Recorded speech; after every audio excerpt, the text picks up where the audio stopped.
چیرۆکی میهرەبانی بەردەوامە.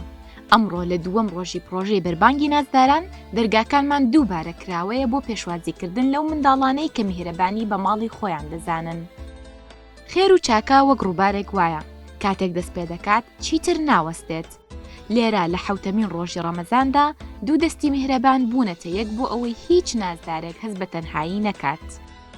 ئیفتارێک لە بۆ 255 نەفەر دەکا 61 خێزان خی گەورە ئەجر پاداشت ئەو خێرخوازانە بداتەوە ئینشاڵە بەردەوام دەبین تا کۆتایی مانجی ڕەمەزان ڕۆژێک ڕۆژەکات یارە ئەو ئیفتارکردنەوەیە هەروها لەگەر ئەوەی چەنات ئەوە نییە کە بێکەکان خواردنەکەیان بخۆن سەبەتی خۆراکیان هەیە سەبەتی خۆراکیان پێشکەش دەکەین بە هەر ئەویش هەر بە هاوکاری خێرخوازانە.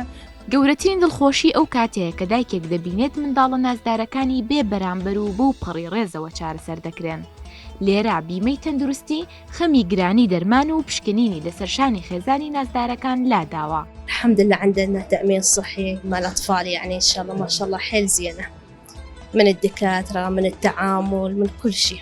والله مشكلتي كانت يعني حيل يعني الكشفية كانت غالية الفحوصات العلاج بس هسه ما شاء الله جزاكم الله ألف خير والله ما شاء الله يعني حيل زينة. نەخۆشخانەی میهرەبانی مۆدێلێکی تێکەڵاوە لەو بەرهێنان و خێرخوازی.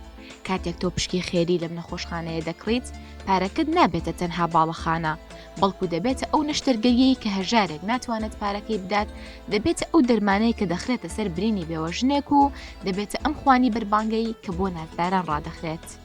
دڵخۆشین کەوا خەونەکانمان بۆ واقع خەستەخانەکە خەستەخانەی هی ئەو مندارە جوانانەیە هی ئەو نازدارانەیە بە پشتیوانی خوای گەورە ئەگەر تەمەن بدا هەوڵ دەدەین ئەو خەستەخانەی کاملن ببیتە مڵکی ئەو مندارە نازدارانەی کە لاولێرە دەژین.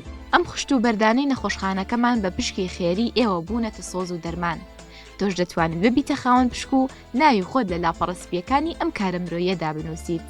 وەرە و پشکی خێری خۆت بەدەست بێنە با ئەم کاروانە بە پشتیوانی ئێوە هەرگیز نەوەستێت. میهرەبانی دڵسۆزی و لێزانی